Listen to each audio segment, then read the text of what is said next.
Dzień dobry, assalamu alaikum, ciao, konnichiwa, bonjour, hola, good morning, good morning, good morning. How are you? This is Ken at 10. We talk about property every day. We're estate agents. We're based in South West London in SW16 to be precise, Norbury, which is situated between Streatham and Croydon. So sort of urban area where we get a good mix of Zone 3 commuters going into London and generally a busy little area as far as property is concerned. Fridays, they're a great day of the week. For me, as many of you will know, one of my favorite days of the week, if not the best day as far as I'm concerned, in the office. And the reason for that is it's the day when we've got the promise of the weekend ahead.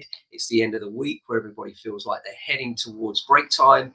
And it also, for property, it's the peak time where people start to think about how am I going to search for property over the weekend? What am I going to be looking for? So an agent's job then becomes to try and make sure that anyone looking is looking through them.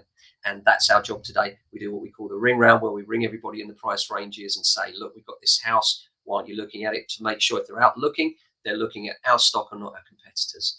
And that's really important. But as far as the market's concerned, it's still busy. I know that seems odd with everything going on. It's kind of counterintuitive. It's not as busy as it was, but we expect that. Come on, it's August. What do families do in August? They go on holiday. Shock, horror. Why wouldn't they? While the children are off school, many families will choose not to go out and look at properties. So you shouldn't be surprised if you found a bit more of a lull with your agent in your marketing purely down to the holiday period. But it does come back very strong in September, as we spoke about very many times, the mums market. And we're looking forward to it picking up then. So we've got many properties that we're kind of on at the moment, coming on very shortly. And we're looking forward to releasing those just ahead of the mums market when we get busy again. Apart from that, the recession is looming. It looks like we've got Liz Truss as a new prime minister. Lots of negatives going on. We've obviously got a winter of discontent, if you ask me. We probably get, I think, probably another 12 months of tough times. But my view is that, these things will happen. The market and everything around it will go up and down. We're probably likely to see a lull in the market, and that's not a bad thing. Hey, look, prices can't continue going up forever. And does it matter? Question, if you were selling at 600,000 to buy at 800,000, and now your value has gone down to 500,000, but you're buying at 700,000, is that negative or positive? I mean, there are two sides to that.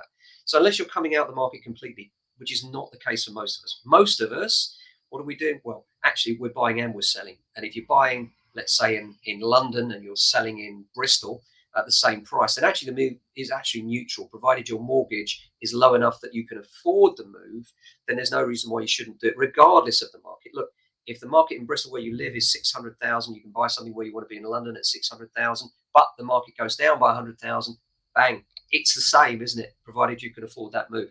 So I wouldn't dwell too much. Too many people got hung up around the number.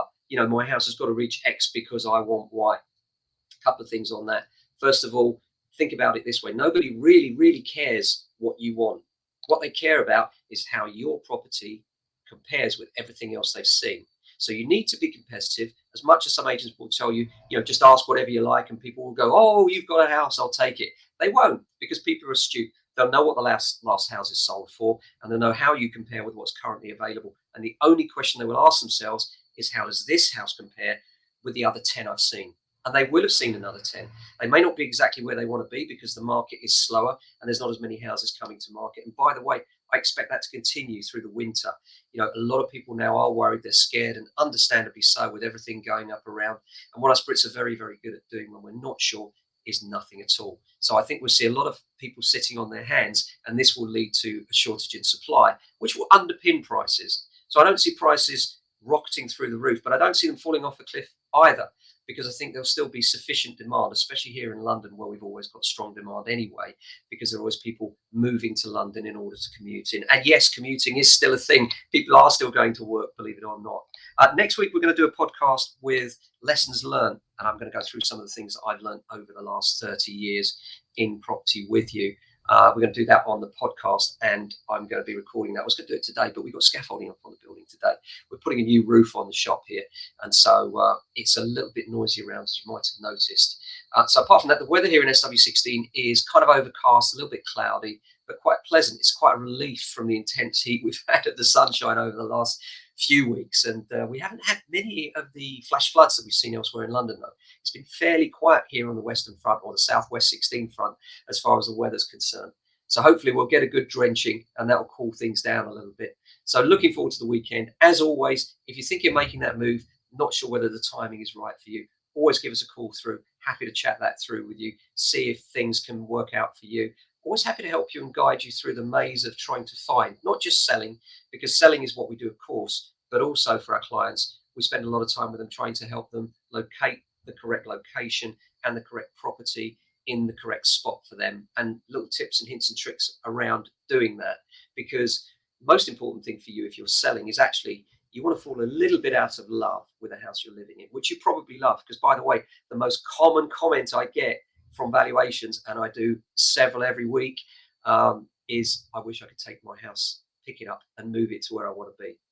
And that's because we make our houses what we want them to be. And over the years, we gradually design them to be the most comfortable version of themselves that fits our personalities perfectly. And obviously, to pick that up and put it elsewhere is not possible. But what you can do is recreate that in another house to the best of your ability, depending on what that other area will buy you in terms of value. But one of the problems for us sellers here in SW16, especially in Norbury, is that we represent very good value for a Zone 3 commuting area. In fact, I go so far as to say, as far as Zone 3 is concerned, we represent the best value of a reasonable area versus the price. You know, you've got areas like Balham that are inverted commas better, with better commuting in the tubes, of course, but then the other side and the flip side of that coin is that they're also vastly more expensive. And you've got other areas which are much more rough than ourselves at similar prices, but we're very hard to beat. So therefore, when people sell in our area, they often find it hard to find somewhere that will represent similar price, value, space for money. And that's a trade-off, isn't it? Because in the end, the old adage is very true. When you're looking for a property, there are three things that are important: where it is, where it is, where it is. They're the three things. And I know that sounds simplistic, but it is true. Everything's about the location. That might be about the physical location, the area itself, and the prestige of that area, right down to the prestige of the property itself, whether it's terraced. And then the next on the list is end of terrace, second most prestigious. And then, of course, we've got semi-detached, which, although it's the same thing as end of terrace, is more prestigious and more expensive. And finally, the Nirvana, detached. And then we go on to gated developments and so on and so forth. So good luck to you if you're out there looking. And if you're thinking of selling, or you just want some hints to help you on your journey, then always give us a call through. Hope you've enjoyed the show today. Hope you enjoy your weekend. Stay safe and well. Look after yourselves. And if you can, your family and friends. Ciao.